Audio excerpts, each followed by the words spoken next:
नमस्कार, हमारी इस खास पेशकश में आप सभी का स्वागत है। मैं हूं विपुल सिंह। पिछले साल से शुरू हुआ सफ़र नए साल तक पहुंच गया और हर रविवार हम आपके साथ जुड़ करके समझने की कोशिश करते हैं कि यहां से बाज़ार की दिशा अब आगे क्या रहेगी। बीते हफ्ते का भी अवलोकन किया जाता है और बीते हफ्ते की अगर बात करें तो क्या शानदार हफ्ता रहा।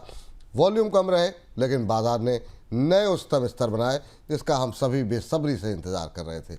अब बड़ा सवाल कि क्या ये रैली कंटिन्यू रहेगी, क्या बाज़ार में 2026 किस तरीके का प्रदर्शन रहेगा, और दूसरा बजट रैली जो है क्या प्रारंभ हो गई है, और अगर हो गई है तो वहाँ पे कहाँ पर अभी खरीदारी के मौके हैं। इन तमाम चीज़ों को समझने के लिए सबसे जो बेहतर व्यक्ति हो सकते हैं वो आज इस कार्यक्रम का हिस्सा बन रहे हैं। हमारे साथ मौजूद हैं गौरांग शाह जी। गौरांग सर, बहुत बहुत स्वागत आपको, आपकी टीम को, आपके पूरे परिवार को। बहुत बहुत शुभकामनाएं नए साल की। ये साल हम सबके लिए बड़ा मंगलकारी रहे। पहली टिप्पणी सर मैं जानना चाहूँगा आपकी बाज़ार को लेकर के ही। 2025 हमने देखा बड़ी दुविधा भरा साल रहा, बहुत उतार चढ़ाव रहे, बड़ी समस्याएं रहीं।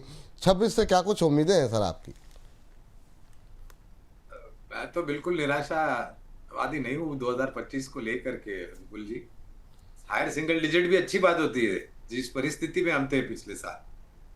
सबसे पहले तो आपका बहुत बहुत धन्यवाद विपुल जी, आपको, आपके परिवार को, आपकी पूरी टीम को, आपके सभी दर्शकों को नए साल की अनेक अनेक शुभकामनाएं हमारी कंपनी जियोजित और हमारे तरफ से। और प्रभु परमात्मा से प्रार्थना है कि आप सभी का स्वास्थ्य अच्छा रहे और आप एक सुलझे हुए निवेशक निरंतर बनते जाए। एक छोटा डिस्क्लोजर भी दे देता हूं कि जो भी निवेश लायक रणनीति आज इस कार्यक्रम में रखेंगे ये हमारे रिसर्च टीम की तरफ से राय है, बुनियादी के आधार पर लंबी अवधि की। इसमें हमारी कंपनी जियोजित अथवा मेरा किसी भी प्रकार का वित्तीय निवेश नहीं है, ना ही किसी प्रकार का वित्तीय लाभ मिलता है, ना ही किसी प्रकार का कॉन्फ्लिक्ट ऑफ इंटरेस्ट। लेकिन इस स्तर पर आए हमारे क्लाइंट्स को देते हैं, संभवतापूर्वक उनका निवेश हो सकता है। तो जैसे मैं कह रहा था विपुल जी, हायर सिंगल डिजिट भी अच्छी बात होती है। जो परिस्थिति थी पिछले साल टैरिफ को लेकर के, पुलवामा को लेकर के, ऑपरेशन सिंदूर को लेकर के, जियोपॉलिटिकल टेंशन को लेकर के, लोगों को ऐसा लग रहा था कि नतीजों के आधार पर बहुत बड़ी निराशा दूसरी तिमाही में देखने मिलेगी, वगैरह वगैरह वगैरह वगैरह। लेकिन इन सब के विदेशी संस्थागत निवेशक बिकवाली करके जा रहे थे ऐतिहासिक स्तर पर। पिछले साल मेरे ख्याल से 1,20,000 करोड़ का आंकड़ा मेरे सामने आया है जिसकी बिकवाली विदेश। और इस सब के बावजूद हमने अपने आप को संभाला बेहतरीन तरीके से और एक नया सर्वोच्चम शिखर भी बनाया और आज एक नया शिखर हम आज देख रहे हैं। तो हमें लग रहा है कि हाँ, यहाँ से और ऊपर की तरफ के दायरे इस साल में 2026 में आपको देखना है। कुछ चीज़ों का निवारण या स्पष्टीकरण आ जाता है तो मेरे ख्याल से थोड़ी बहुत और सहारा मिल सकता है बाजार को, थोड़ा बहुत और ऊपर की तरफ का दायरा बन सकता है। और वो जो हमारे विदेशी संस्थागत मित्र हैं उनकी भी बुद्धिमत्ता मेरे ख्याल से वो उपयोग में लेंगे और यहाँ पर लौट करके आएंगे। अब आते हैं, नहीं आते हैं, कितनी मात्रा में आते हैं, कब आते हैं, इस पर चर्चा तो बाद में होगी। आता है तो अच्छा है, नहीं आता है तो भी मेरे ख्याल से हम अपने आप को संभाल सकेंगे और आगे बढ़ते रहेंगे। जी सर, शुक्रवार को हमने नया हाई भी बनते हुए देखा बाज़ार के अंदर। लेकिन जो चुनौतियां हम छोड़ करके आए हैं 2025 की, उनमें से कुछ अभी जस की तस हैं। उनमें से एक जो है डोनाल्ड ट्रंप साहब हैं और दूसरा उनके देश के साथ होने वाली ट्रेड डील। ये बाज़ार को कितना प्रभावित कर सकती है आने वाले दिनों में, और इसको सॉल्व होने में क्या संभावनाएं आपको दिखाई दे रही हैं? इसको लेकर के क्या टिप्पणी रहेगी सर आप? देखिए, अगर शेयर बाजार को वाकई में बहुत बड़ी चिंता होती तो शुक्रवार को हमने नया सर्वोच्चम स्तर नहीं बनाया होता निफ्टी में और बैंक निफ्टी की मैं बात कर। ये निवारण, जैसे मैं कह रहा था, कुछ चीजों का निवारण। अब मैंने ट्रेड एग्रीमेंट का नाम इसलिए नहीं लिया क्योंकि, और अगर वास्तविकता में विपुल जी ये अप्रैल में घोषणा हुई, अगस्त सितंबर के आसपास वो 25+25% अतिरिक्त टैरिफ लगाई गई अमेरिका से हम भारत के ऊपर। और इस दरमियान में हमने करीबन 7 मुल्कों के साथ उभरी हुई अर्थव्यवस्था, अगर मैं ये शब्दावली का प्रयोग करूं तो, उनके साथ हमने फ्री ट्रेड एग्रीमेंट और बायलैटरल ट्रेड एग्रीमेंट साइन किया। तो कहीं ना कहीं मैं शायद एक रूप में धन्यवाद करना चाहूंगा राष्ट्रपति ट्रंप का कि उन्होंने हमें सूझबूझ और समझ दी कि आप हमारे ऊपर इतना निर्भर मत रहिए, आप बाकी अन्य देशों की तरफ भी देखें। तो ये एक सीख मेरे ख्याल से हमें सीखने मिली। अब देखिए, और माननीय मंत्री श्रीमान पीयूष गोयल जी ने कई बार टिप्पणी करी, और मैं एक चीज बिल्कुल मानता हूं विपुल जी, जो हमें कभी नहीं करनी चाहिए। ट्रेड डील को लेकर के किसी भी प्रकार का आत्मसमर्पण या समझौता ये नहीं होना चाहिए। हम ना तो आंख झुका करके बात करेंगे, ना आंख उठा करके बात करेंगे, हम आंख से आंख मिला करके बात करेंगे। और जो भी व्यवस्था हो, हस्ताक्षर हो, मोहर लगे ट्रेड डील के ऊपर, वो दोनों देशों के हित में और दोनों देशों के नागरिकों के हित में होनी चाहिए, ये मैं मान के चलता हूं। अब इसमें समय लगता है तो ठीक है, मेरे ख्याल से जल्दबाजी भी करना कभी कभी अनिवार्य नहीं होता है। बिल्कुल सर, ये बात आपकी सही है। और इस बीच जो है अगला महत्वपूर्ण अब सवाल ये आता है, इसके अलावा क्या बड़ी चुनौतियां, हम पॉजिटिव के उस पर जाएंगे लेकिन पहले निगेटिव क्या दिखाई दे रहे हैं 2026 के लिए? बड़ी चिंताएं क्या दिखाई दे रही हैं? रुपये का डिवैल्यू होना, वो कितनी बड़ी चिंता हो सकता है? एफआईएस का क्या वापसी को लेकर के चिंतित हैं आप कि आखिर में वो अभी तक नहीं आए? वो आए होते थोड़ा तो हम बाज़ार की स्थिति शायद कुछ और होती। घरेलू निवेशकों ने बहुत संभाला बाज़ार को। देखिए, रुपया तो अपने आप को संभाल लेगा, ठीक है ना विपुल जी। कई बार आरबीआई की तरफ से प्रयास किया गया, डॉलर सप्लाई किए गए, लेकिन वो राहत जो मिली वो बहुत छोटे समय के लिए थी, तो वो संभल जाएगा। विदेशी संस्थागत निवेशक आएंगे या नहीं आएंगे, मेरे ख्याल से वो ये भी देखेंगे कि भाई उनके जो ग्राहकों का पैसा है उनको ऐसी अर्थव्यवस्था में निवेश करना है जहां पर आपको एक निरंतर ऊपर की तरफ की विकास दर हो, नीचे की तरफ ब्याज दर हो, कॉर्पोरेट जगत के नतीजे सकारात्मक आए और ऊपर की तरफ आए, और सरकार की नीतियां मजबूत हो। और ये पूरा समीकरण हमारे भारत देश में मिलेगा, आपको ज्यादा दूर जाने की जरूरत नहीं है। तो मैं बिल्कुल इस चीज को लेकर के निश्चिंत हूँ। आएंगे, बिल्कुल आएंगे, थोड़ा समय लगेगा, ठीक है, लगने दीजिए। तो मैं हमें ये लग रहा है विपुल जी के एक तो ये बजट, फिर ये नतीजे, पहले तो ये मेरे ख्याल से 10 जनवरी से तीसरी तिमाही के नतीजे आना शुरू हो जाएंगे। और मेरे लिए बहुत ही महत्वपूर्ण है विपुल जी, मैं साफ रूप से कहता हूँ, मेरे लिए कॉर्पोरेट जगत के नतीजे बहुत ही महत्वपूर्ण है। क्योंकि अगर नतीजे अच्छे आए तो बाजार अपने आप को ऊपर की तरफ संभाल लेगा, और अगर नतीजे खराब आए तो बाजार अपने आप को नीचे की तरफ लेके जा करके संभालने का प्रयास करेगा। अनुमान है कि अच्छे आएंगे तीसरी तिमाही के, चौथी तिमाही के, अगले वित्तीय वर्ष में। तो हमें लग रहा है कि ये ज्यादा महत्व है हमारे बाजार के लिए, ना कि इतनी चिंता करना कि ट्रेड डील कब होगा, ना कि इतनी चिंता कि विदेशी संस्थागत निवेशक आएंगे या नहीं आएंगे, वगैरह वगैरह वगैरह। हो जाएगा, मगर नतीजे अच्छे आएंगे तो मेरे ख्याल से जल्द आ जाएंगे लौट करके विदेशी। बिल्कुल सही कह रहे हैं सर, नतीजों पे सबकी निगाहें लगी हुई हैं।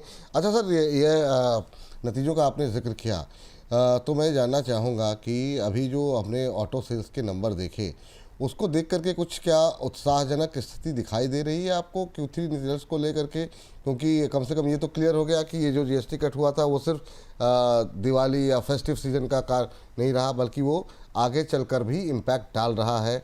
दिसंबर के नंबर मारुति जैसी कंपनियों के नंबर्स ने रिकॉर्ड बनाए, अब तक के सबसे बढ़िया सेल्स नंबर प्रस्तुत किए हैं। इसके अलावा जो अभी तक हमारे पास अपडेट्स, बिजनेस अपडेट्स आ रही हैं बैंकों को लेकर के, PSUs के, वो भी मतलब बेहतर स्थिति में दिखाई दे रही हैं। क्या टिप्पणी रहेगी? Q3 की एक्सपेक्टेशन क्या है आपकी? मेरे ख्याल से एडवांस टैक्स के नंबर भी आ जाएंगे, जो एक आपको दशा और दिशा दिखाएंगे। और ये जो बिजनेस अपडेट आ रहे हैं वो भी पिछली तिमाही की तुलना में ज्यादा बेहतर आ रहे हैं। तो एक अनुमान है कि तीसरी तिमाही के नतीजे अच्छे आएंगे। मैं फिर से वही कहूंगा विपुल जी के नीतियों को लेकर के या फिर कोई और परिस्थिति, हाँ, क्या जोखिम हो सकता है वो बिल्कुल कह सकता हूं। आपने चिंता की बात करी, देखिए हमारा दुर्भाग्य यह है कि हमारा भारत देश का जो नक्शा है ना, तो दो कंधों पर दो ऐसे देश हैं जो कहीं ना कहीं कुछ उत्पाद बनाने का प्रयास करते हैं। खास करके जो सीधे हाथ के कंधे पर बैठा हुआ है देश, और उल्टे हाथ पर एक छोटा देश भी है बांग्लादेश, फिर चाइना है, और इस तरफ पाकिस्तान है। जियोपॉलिटिकल सिचुएशन, किसी भी प्रकार में आप निर्णायक तरीके से कोई कुछ भी बात नहीं कह सकते। तो पहला तो हमारे राज्य में, हमारे रीजन में, एशिया पैसिफिक में ये थोड़ी दिक्कत है। दूसरी तरफ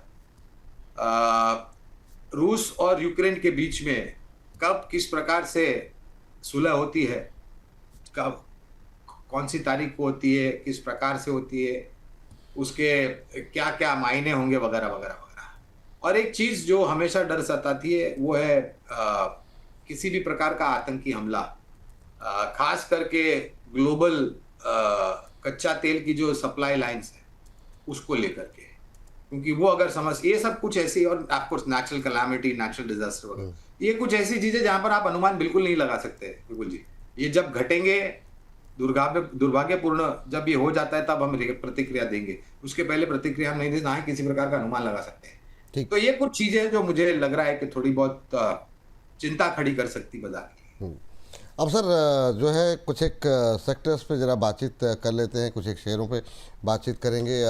ख़ास तौर से चूँकि आज हम जब बातचीत कर रहे थे इस कार्यक्रम को लेकर के, तो ये डिसाइड हुआ कि बजट को लेकर के थोड़ी सी तैयारी की जाए।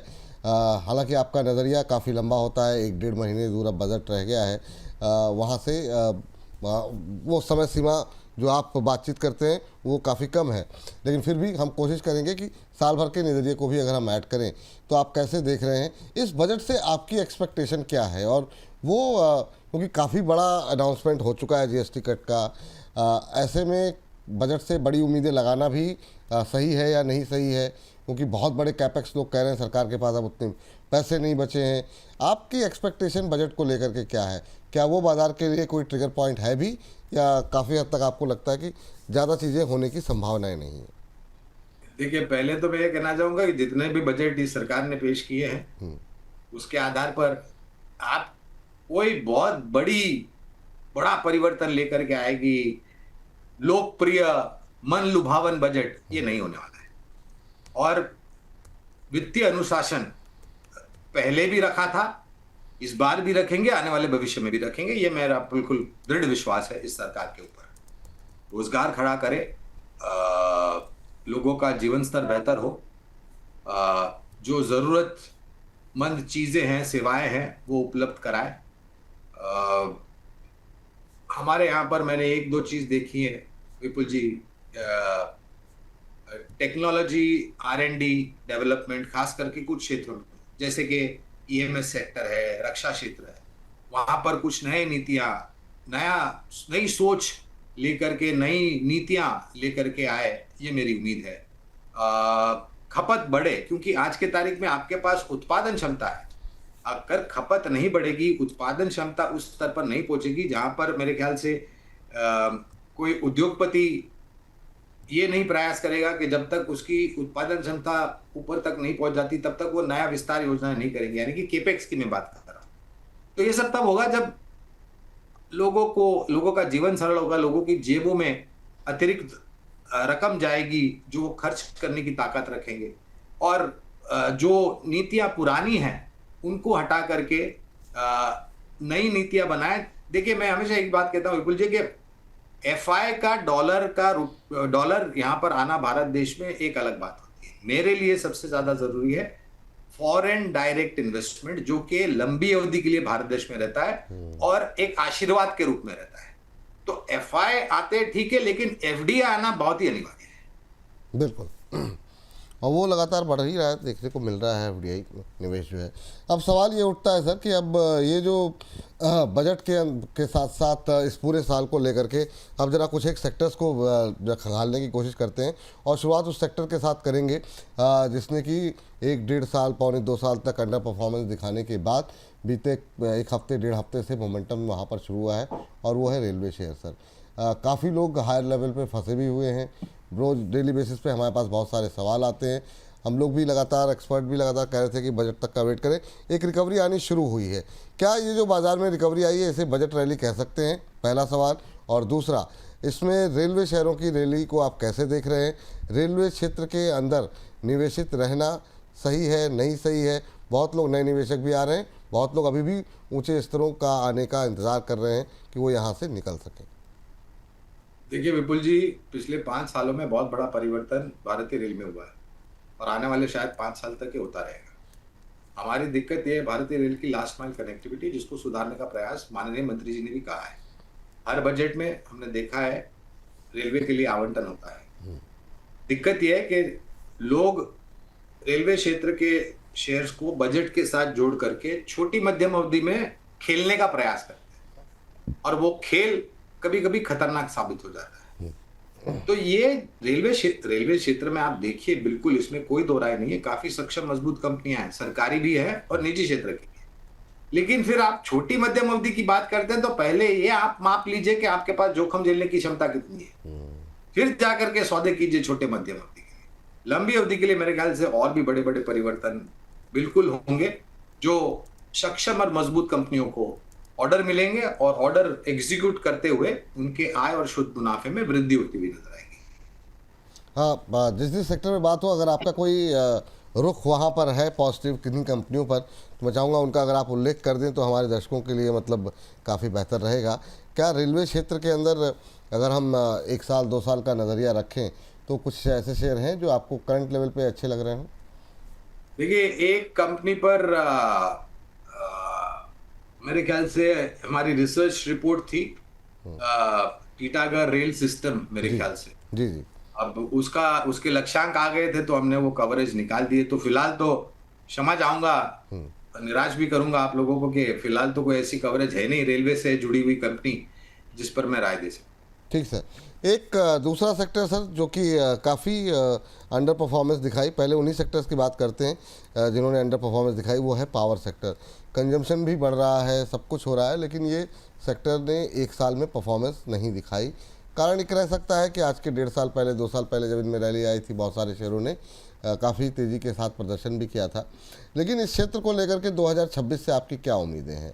और अब शुक्रवार के सत्र में एकदम से रैली आई, बहुत सारे पीएसयू क्षेत्र के शेयर, एसजेवीएन, एनएचपीसी जैसे शेयरों में काफ़ी धुआंधार रफ्तार देखने को मिली। क्या कुछ उम्मीदें हैं इस सेक्टर को लेकर सर आप? तो यहाँ पर पसंदगी जो है वो काफी है। ऊर्जा उत्पादन, ऊर्जा वितरीकरण, ऊर्जा उपकरण, सभी जगहों पर पसंदगी है। ऊर्जा उत्पादन में Tata power, NTPC, JSW energy, Torrent power जैसी कंपनियां हैं। ऊर्जा वितरीकरण में भारत में स्थापित सरकारी कंपनी पावर ग्रिड, यहाँ पर खरीदारी की राय है। ऊर्जा उपकरण में एबीबी है, एबीबी इंडिया है, केसी इंटरनेशनल जैसी कंपनियां हैं जहां पर खरीदारी की राय दे रहे हैं। लेकिन यहाँ पर भी देखिए, सरकार की योजना ये है कि आने वाले सालों में ऊर्जा की मांग बढ़ेगी। नई ऊर्जा उत्पादन क्षमता खड़ी कर रही है 3 से 5 साल के नजरिए से, बड़ी बड़ी क्षमता वाली। ज्यादातर ये नई क्षमता क्लीन और ग्रीन एनर्जी होगी, सोलर और विंड। और ऑफ कोर्स माननीय मंत्री जी ने पिछले साल बजट में कहा था परमाणु से ऊर्जा, और माननीय प्रधानमंत्री जी ने परमाणु क्षेत्र को लेकर के भी निजी कंपनियों को न्योता दिया है आकर के काम करने के लिए। तो ये बहुत बड़ा क्षेत्र है, परिवर्तन आएगा। लेकिन देखिए, हर एक चीज के लिए आपको समय देना पड़ेगा। ऐसा नहीं कि क्षमा चाहता हूं, आज आपने निवेश किया और कल आपको बेहतरीन मुनाफा मिल जाएगा, ऐसा नहीं होता है। सर, रिन्यूएबल एनर्जी वाली थीम बहुत चर्चाओं के साथ जोर शोर से बढ़ी थी। मतलब इस पर भी थोड़ा सा सुस्ती देखने को मिली है बीते 1 सवा साल के अंदर। आपका व्यू क्या है? रिन्यूएबल एनर्जी डिमांड तो है, भारत नीरो नेट कार्बन उत्सर्जन वाला देश भी बनना चाहता है। क्या आपको इस क्षेत्र के अंदर दिखाई दे रहा है सर? सुजलॉन और वारी एनर्जी, ये दो कंपनियां जहां पर खरीदारी की राय है बिल्कुल जी फिलहाल। और देखिए, जो मैं ये बात कर रहा था नई ऊर्जा उत्पादन, 75% जो भी नई ऊर्जा उत्पादन अब से जाकर के आने वाले कुछ सालों में लगेगी, 75% वायु और सूर्य यानी कि विंड एनर्जी और सोलर एनर्जी होगी। कुछ कंपनियां हैं इसके अलावा, जैसे टाटा पावर है, जिन्होंने अपने नक्शे कदम सोलार में रखे। और एक बहुत बड़ा परिवर्तन है, जीरो कार्बन, नेट न्यूट्रल वगैरह, जो भी माननीय प्रधानमंत्री ने जो बात की है, ताकि आने वाली जो पीढ़ी है उनको अच्छे से सांस लेने मिले और प्रदूषण से दूर रहे, इसका प्रयास किया जा रहा है। तो ये सब कंपनियों पर निवेश की राय है। बोरोसिल रिन्यूएबल भी एक कंपनी है जहां पर हम खरीदारी करेंगे। ठीक, ये बातें यहाँ पर हो गई। थोड़ा सा पावर को लेकर के बातचीत करनी आवश्यक थी। एक क्षेत्र जिसको लेकर के बजट से काफ़ी उम्मीदें हैं, उम्मीदें तो क्या, लेकिन मतलब बहुत लोग बातचीत कर रहे हैं कि ये जो अब तक बैंकों के कंसोलिडेशन को लेकर के सुगबुगाहट चल रही है कि पीएसयू बैंकों का कंसोलिडेशन होगा, उस पर अभी तक कोई आधिकारिक स्टेटमेंट या कोई ऐसी कोई बात हुई नहीं है। बहुत लोग ये उम्मीद लगाएं बजट में इसको लेकर के बातचीत हो सकती है। आप कितने सहमत हैं इस बात से सर? और क्या मतलब इसको लेकर के, और जो रैली आई है पीएसयू बैंक्स में और जिसकी वजह से हम देख रहे हैं बैंकिंग सेक्टर जो है वो अब नए उच्चतम स्तर छू रहा है, क्या व्यू है सर आपका इस पर? सबसे प्राथमिकता वाला क्षेत्र है पूरा वित्तीय ब्रह्मांड, मैं कहता हूं विपुल जी। जहां पर सरकारी बैंक मजबूत, मजबूत निजी क्षेत्र की बैंक और मजबूत नॉन बैंकिंग फाइनेंस कंपनीज। एक अंतर था, आप भी जानते हैं, आप भी काफी सालों से शेयर बाजार से जुड़े हुए हैं। हमारी और आपका आपकी हमारी और आपकी पहचान, मित्रता बिल्कुल। काफी पुरानी है। एक अंतर बहुत बड़ा रहता था सरकारी बैंक और निजी क्षेत्र के बैंक। लेकिन पिछले कुछ सालों में जो साफ सफाई अभियान सरकारी बैंकों में हुआ है, और मेरे ख्याल से पिछले साल भी और इस बजट में मैं उम्मीद रखता हूँ कि जो सरकारी बैंकों की संख्या है वो और कम होगी।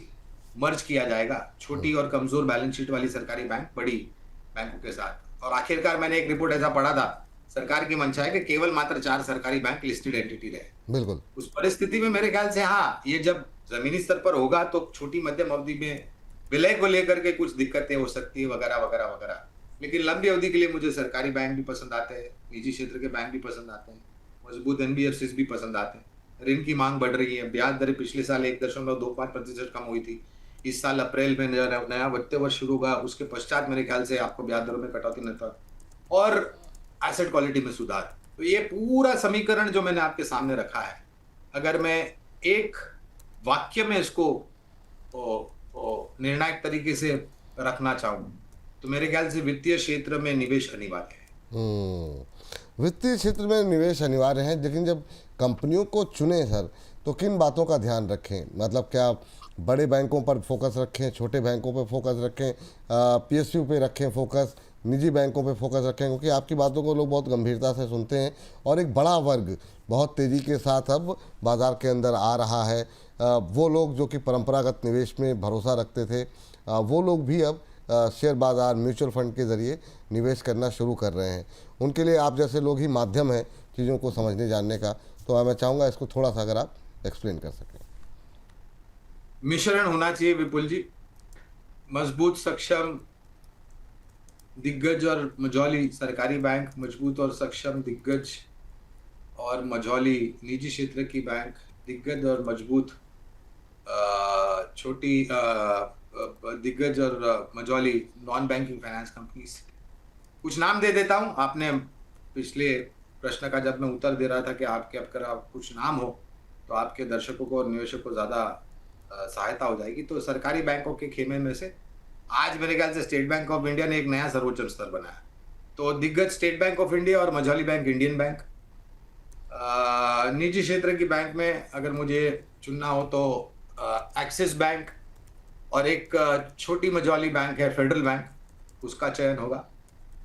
नॉन बैंकिंग फाइनेंस कंपनीज में पिछले 6 महीनों से धुरंधर बन करके आगे दौड़ा है श्रीराम फाइनेंस, ये पसंद आता है। एल&टी फाइनेंस है, बजाज फाइनेंस है, एम&एम फाइनेंस है। तो ये कुछ नाम है जहां पर आप ध्यान दे सकते। बहुत अच्छे अच्छे नाम बताए sir. SBI, Indian Bank, Axis Bank, Federal Bank, Bajaj Finance, M&M Finance का नाम भी लिया ना सर आपने? जी बिल्कुल, एम&एम फाइनेंस का भी था। एम&एम फाइनेंस जैसी कंपनियां जो हैं वो आपके रडार पर जो है रहनी चाहिए, उन पर आप लोग ध्यान रखें। ये फिलहाल के लिए राय एनबीएफसी और बैंकिंग क्षेत्र को लेकर के निकल करके आ रही है। बैंक से बाहर निकलते हैं सर। अब जो है अभी सर हमने देखा कि कैपिटल मार्केट की चर्चाएं रही, और इस बार का धुरंधर जिक्र आपने किया तो मुझे भी याद आ गया। अभी मतलब ज़बरदस्त हिट रही फिल्म। फिल्मों का शौक़ है सर आपको?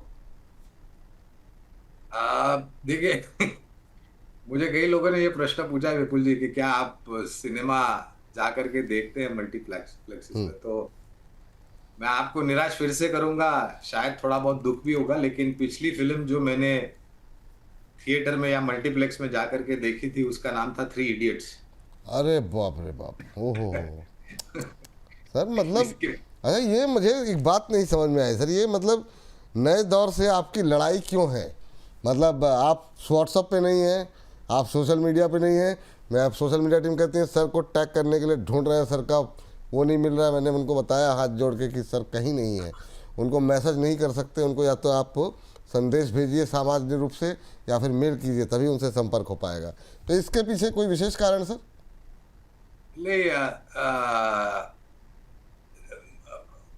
दिमाग की और मन की शांति है विपुल जी। हाँ, ये बात और है। कुछ नहीं है।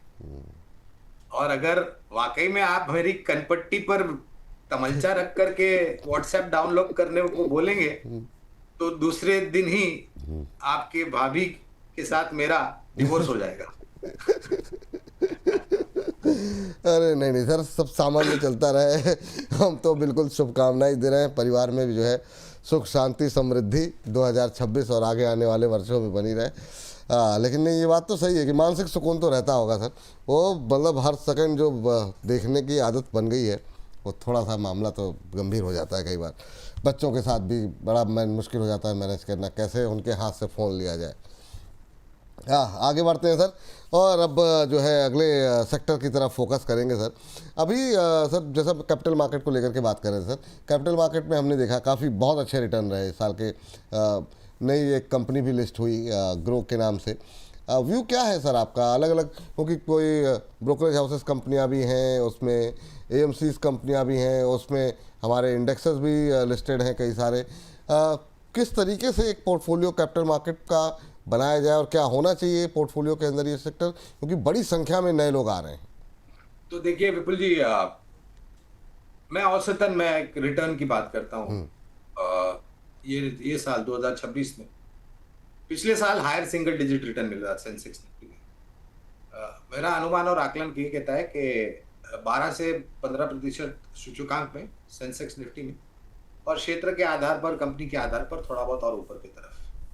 अब इस आंकड़े को आप 3 या 5 साल के लिए कंपाउंडिंग कर दीजिए तो एक बहुत जादुई आंकड़ा आपके सामने आएगा, जो उस पर आपको विश्वास नहीं होगा। ये विचारधारा लेकर के अगर आप चलते हैं तो शेयर बाजार में भी निवेश हमें पसंद आता है। ये क्षेत्र, एक कंपनी है जिसका नाम है Computer Age Management Services, CAMS, यहाँ पर खरीदारी की राय है। लेकिन इसके साथ साथ ये भी कहना चाहूंगा, हालांकि ये राय नहीं है, मैं केवल मात्र शेयर बाजार से जुड़ी हुई भिन्न विभिन्न कंपनियों का जिक्र कर रहा हूँ, निवेश की राय नहीं। प्लेटफॉर्म प्रोवाइडर है बीएससी, सर्विस प्रोवाइडर मैंने कैम्प्स बता दिया, इसके अलावा एनएसडीएल, सीडीएसएल है। कमोडिटी मार्केट से जुड़ी बहुत ही शानदार कंपनी, पिछले वर्ष में 2025 में बेहतरीन रिटर्न दिया, एमसीएक्स। और उसके साथ साथ इंटरमीडिएटरीज, एनएससी का भी आईपीओ को अगर इस साल में हरी झंडी मिल जाती तो मेरे ख्याल से ये एक बहुत ही सकारात्मक बात। बिल्कुल। चलिए, तो इसमें जो है कैम्स, बीएससी, सीडीएसएल, एमसीएक्स जैसे जो है शेयरों ने काफ़ी अच्छा प्रदर्शन किया है। उम्मीद हम ये करें 2026 में भी ये बेहतर प्रदर्शन करेंगे, ठीक प्रदर्शन करेंगे। जी बिल्कुल। देखिए, अगर शेयर बाजार आगे बढ़ता है विपुल जी, तो ये सब कंपनियां भी योगदान शेयर बाजार में देती। बिल्कुल सही बात है।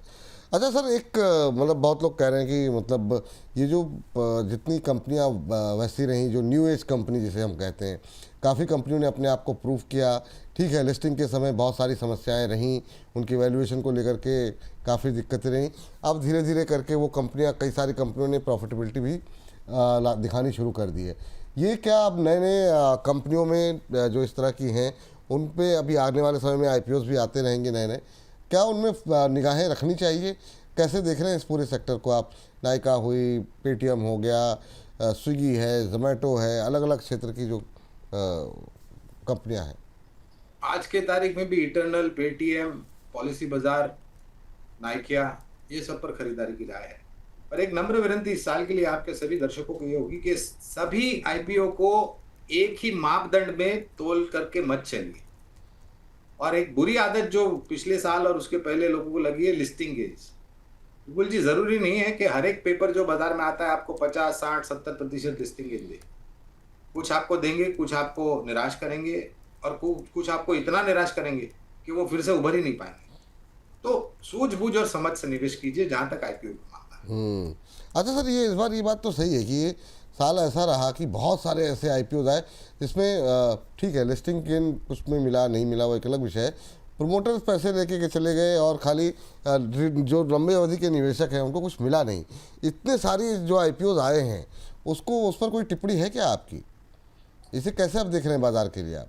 देखिए, आज के तारीख में आधुनिक टेक्नोलॉजी के द्वारा बहुत सारे प्लेटफॉर्म्स अवेलेबल है निवेशकों को ये धारणा या निर्णय लेने के लिए कि क्या आपको किसी आईपीओ में निवेश करना है या नहीं करना है। काफी सारे प्लेटफॉर्म्स भी विपुल जी, जहां पर निवेशक अगर थोड़ी मेहनत करे तो पूर्ण जानकारी मिल जाती है आईपीओ के बारे में, और समय लगता है। वही मैं कह रहा था कि हर एक आईपीओ को एक ही मापदंड में लेकर के मत चलिए। प्रोडक्ट, सर्विसेज अलग अलग होते हैं, मैनेजमेंट अलग होती है, प्रतिस्पर्धा अलग होती है, और सबसे महत्वपूर्ण बात मूल्यांकन। महंगे आईपीओ को मेरे ख्याल से निराशा मिली है, और जिन आईपीओ ने वित्तीय सलाहकार ने सही मायने में राय दे करके ब्याज भी मूल्यांकन पर आईपीओ लेके आए, उनको मेरे ख्याल से बाजार ने सराहना भी है।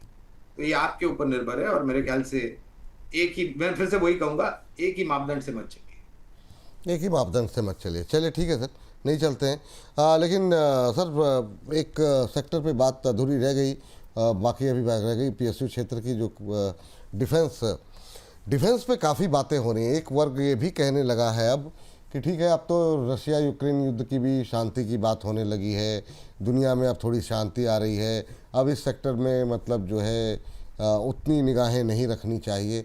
आपका व्यू क्या है? क्योंकि जैसा भी आपने कहा कि एक हाथ पे हमारा एक देश है जो कि हमेशा परेशान करता है, बांग्लादेश का आपने जिक्र किया, वहाँ पे समस्याएं बढ़ती हुई दिखाई दे रही हैं, तो हमारी प्रिपेयर्डनेस तो होनी चाहिए। तो यहाँ पर कहाँ पर आपकी निगाहें अभी भी लगी हुई हैं सर? 80,000 करोड़ का ऑर्डर सरकार की तरफ से अभी कुछ कंपनियों को, खबरें आई थी, दिया गया। हाँ हाँ बिल्कुल। विपुल जी, मुझे लग रहा है कि रक्षा क्षेत्र एक ऐसा क्षेत्र है जो आने वाले 3-5 साल या उससे ज्यादा तक सकारात्मक रुझान लेकर के आएगा। ऑर्डर निरंतर मिलते जाएंगे। आधुनिकीकरण, सभी सुरक्षा बलों का होना बहुत ही अनिवार्य है, और उसके साथ साथ एक्सपोर्ट मार्केट भी एक बहुत बड़ी opportunity. Cochin Shipyard, Mazagon Docks, Bharat Electronics, MTAR Technologies, L&T, Bharat Forge, इन सब कंपनियों पर खरीदारी की राय आज की तारीख में भी बरकरार है। नम्र विनंती यही है कि रक्षा क्षेत्र में अगर आप निवेश करते हैं तो कम से कम 3 साल का नजरिया या उससे ज्यादा करके। कोचिन शिपयार्ड, अगर आप नाम अगर फिर से बोल सकें, मजगांव, इसके अलावा कौन से नाम दिए? एमटार टेक्नोलॉजी। एमटार टेक्नोलॉजी, जी sir. Cochin Shipyard, Mazagon, MTAR Technology, L&T, Bharat Forge. Bharat Forge, ठीक है सर। बीईएल। बीईएल, अच्छा सर। ये सर इसके पीछे कोई ख़ास वजह? ज़्यादातर लोग जो है वो अभी भी जो प्राइवेट प्लेयर्स हैं उनको उतना कंसीडर नहीं कर रहे हैं। कुछ लोगों का मानना ये भी है कि मतलब ज़्यादातर ऑर्डर तो पीएसयू को ही मिलेंगे। गवर्नमेंट की तरफ से ऐसे इशारे बार बार किए जा रहे हैं कि कोशिश ये की जाएगी कि सरकारी कंपनियां अकेले शायद वो भार ना उठा पाएँ। तो ये जो छोटी कंपनियां हैं, पारस डिफेंस, अपोलो माइक्रो, जेनटेक और भी बहुत सारी कंपनियां हैं, उसको लेकर के आपका व्यू क्या है सर? देखिए, निर्भर करता है कि ऑर्डर किस प्रकार के मिलते हैं, और ऐसा नहीं है कि सरकार रक्षा क्षेत्र के ऑर्डर सिर्फ सरकारी कंपनियों को देती है। अभी 2 दिन पहले भारत फोर्ज को भी कार्बाइड्स का ऑर्डर मिला था। तो देखिए, हर एक कंपनी अपने अपने क्षेत्र में सक्षम है, तो जरूरी नहीं है कि आप सिर्फ सरकारी कंपनियां जो रक्षा क्षेत्र से जुड़ी हुई है उनको ही केवल मात्र ऑर्डर है। बाकी अन्य कंपनियों भी काफी अच्छा ऑर्डर मिला, और थोड़ा इंतजार कीजिए, बजट आ रहा है। मेरे ख्याल से बजट के अलावा भी कई सारे प्लेटफॉर्म्स है जिसके माध्यम के द्वारा सरकार घोषणाएं कर रही है। एक चर्चा सर, बजट का जिक्र आपने छेड़ दिया, बार बार चल रही है कि शायद हो सकता है, जैसे पिछली बार इनकम टैक्स में रियायत मिली है, हो सकता है कि कैपिटल गेन में कुछ बातचीत हो जाए, एफआईएस के लिए कुछ राहें आसान हो जाए। आप इस तर्क से सहमत हैं कि आपके इष्ट मित्र या आपकी डिस्कशन में ये बात आई कहीं? अगर ये भेंट स्वरूप माननीय वित्त मंत्री जी देती हैं बजट में तो अच्छी बात होगी, लेकिन मेरे पास ऐसा कोई जादुई चिराग नहीं है, या फिर कोई अलादीन नहीं है, या फिर कोई क्रिस्टल बॉल नहीं है जिसमें मैं देख करके ये बता सकूं। देखिए, हर बार बजट आता है तो सबसे पहले यही बात आती है। बात तो सही है सर। लेकिन सर इस बजट से मतलब चूंकि अब 1 महीने ही दूर रह गया, अब आपसे आगे भी जब बातचीत होगी तो इसी के इर्द गिर्द होगी। कोई बड़ा सरप्राइज कुछ आप एक्सपेक्ट कर रहे हैं, या आपको लग रहा है कुछ खास है, हो नहीं सकता बजट के अंदर? क्योंकि हमारी जो आज की थीम है सर, एक बार सर को जरा बीजी दिखा दीजिए। तो मैं सवाल आखिरी के एक जो दोस्त बचे हुए हैं वो इसी के इर्द गिर्द है कि जो रिकवरी है, क्या वाकई में बजट रैली शुरू हो गई है, और इसके इर्द गिर्द कहीं कुछ खरीदारी के मौके कुछ तलाशे जा सकते हैं क्या? जी सर, पहले तो आपका जी। नहीं विपुल जी, देखिए, छोटी मध्यम अवधि के लिए तो मैं सक्षम ही नहीं, मैं ऊपर तो टिप्पणी करूंगा ही नहीं। पिछले 3 दिन से लगातार ऊपर गए। मुझे लग रहा है कि जो इन्होंने छोटी मध्यम अवधि के लिए सौदे लिखे होंगे, अगले हफ्ते थोड़ा बहुत मुनाफा वसूली के लाएंगे, और जरूरी भी है। ये हर दिन बाजार आपको 50-100 पॉइंट ऊपर जाए निफ्टी या फिर 150-300 पॉइंट ऊपर जाए, ऐसा तो हो नहीं सकता ना। बाजार में दो तरफ का दायरा होता है और तभी सक्षम और मजबूत बाजार बनता है। और जहां तक बजट का सवाल है, मैं एक ही चीज कहूंगा जो मैंने पहले कही, वित्तीय अनुशासन ध्यान में रख करके आगे बढ़े। ठीक। अभी सर 2026 का भी चूंकि शुरुआत हुई है, 2026 में अगर कोई व्यक्ति अपने पोर्टफोलियो को रिविजिट कर रहा हो या कोई नया पोर्टफोलियो बना रहा हो, तो वो कौन से सेक्टर्स हैं जिन पर आप खास तौर से मतलब आपकी निगाहें रहेंगी, और वो कौन से सेक्टर्स हैं जिनको आप अपने पोर्टफोलियो से दूर रखेंगे? बहुत लोग अब हम देख रहे हैं कि चांदी और गोल्ड को लेकर के ज़्यादा मतलब कि पोर्टफोलियो में पहले 20% कहा जाता था एक आदर्श पोर्टफोलियो के अंदर होना चाहिए, उसकी भी क्वांटिटी लोग बढ़ाने की कोशिश कर रहे हैं। क्या व्यू है सर आपका, जो अभी हालिया रैली रही उसको लेकर के भी आपका व्यू क्या है? Last question. वित्तीय क्षेत्र, रक्षा क्षेत्र, कैपिटल गुड्स इंजीनियरिंग, ऊर्जा उत्पादन, ऑटो क्षेत्र, खपत से जुड़े हुए क्षेत्र, और अगर किसी के पास जोखिम झेलने की क्षमता थोड़ी ऊपर की तरफ है तो आईटी और फार्मा, मेरे ख्याल से यहाँ पर सीमित रहे तो ज़्यादा आने वाले हैं। ठीक सर।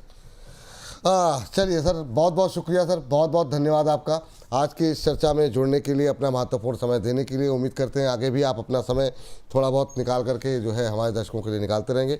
एक बार फिर से आपको, आपकी पूरी टीम को, पूरे परिवार को नव वर्ष की बहुत बहुत शुभकामनाएं। ये साल हम सबके लिए अच्छा रहे, हमारे देश के लिए अच्छा रहे और हम सब प्रगति करें, इसी उम्मीद के साथ बहुत बहुत धन्यवाद सर। धन्यवाद विपुल जी आपका। तो आज के कार्यक्रम को यहीं पर समाप्त कर रहे हैं। बहुत सारे सेक्टर्स को लेकर के हमने जो है बातचीत की गौरांग जी से। बहुत सारे शेयरों पे वो बुलिश भी दिखाई दिए, उनके बारे में लगातार हमने आपको बताया। पावर सेक्टर के अंदर Suzlon Waaree Energy, Tata Power, JSW Energy, Power Grid जैसी कंपनियां अच्छी लग रही हैं। डिफेंस के अंदर Cochin Shipyard, Mazagon MTR, Bharat Forge, BL जैसी कंपनियां अच्छी लग रही हैं। नए न्यू एज कंपनीज में इटर्नल, पेटीएम, नायका, स्विगी जैसी कंपनियां भी उनको अच्छी लग रही हैं।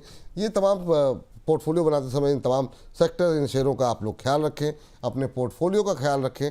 मुझको इजाज़त दें, लेकिन कल का अगर आपने छोटे शेयर ऊंची छलांग नहीं देखा है, शनिवार को दोपहर 2 बजे अपलोड हो गया है, उसको जाकर के ज़रूर देखिएगा। अपनी प्रतिक्रियाएं हमें दीजिएगा और बताइएगा आपको ये सीरीज़ आपको हमारी कैसी लगी, आज के कार्यक्रम को कैसा लगा, उसकी भी टिप्पणी दीजिए। और बाकी अगर कुछ चीज़ें रह गई होंगी तो सोमवार से शुक्रवार सुबह 10 बजे और दोपहर 1 बजे आपके साथ हम जुड़ते ही हैं। अपनी शिकायतें, अपने सवाल हमें भेजते रहिए और हम आपके प्रश्नों के उत्तर देते रहेंगे। मुझको इजाज़त दीजिए। एक बार फिर से नए साल की ढेर शुभकामनाएं। नमस्कार।